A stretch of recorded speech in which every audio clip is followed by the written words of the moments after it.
ഒന്നുകൂടി പറയാം. അല്ലദീ ഖലഖക ഫസവ്വാക ഫഅദലക് ഫീ അയ്യി സൂറത്തിൻ മാ ശാഅ റകബക്.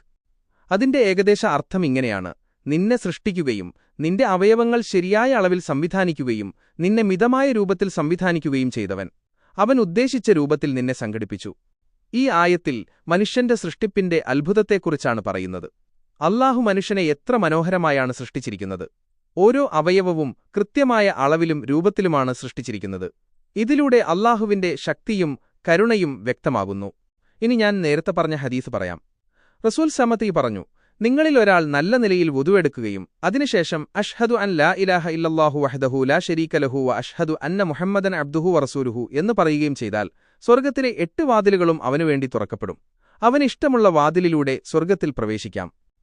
ഈ ഹദീസ് സ്വഹീഹ് മുസ്ലിമിൽ 234 നമ്പർ ഹദീസായിട്ടാണ് കാണുന്നത്. ഇതിൽ വുദുവിന്റെയും തൗഹീദിന്റെയും പ്രാധാന്യമാണ് പറയുന്നത്. ശരിയായ രീതിയിൽ വുദു എടുക്കുകയും അല്ലാഹു ഏകനാണെന്നും മുഹമ്മദ് നബി അസുസാഹി അവന്റെ ദാസനും ദൂതനുമാണെന്നും സാക്ഷ്യം വഹിക്കുകയും ചെയ്താൽ സ്വർഗ്ഗത്തിൽ പ്രവേശിക്കാൻ സാധിക്കും.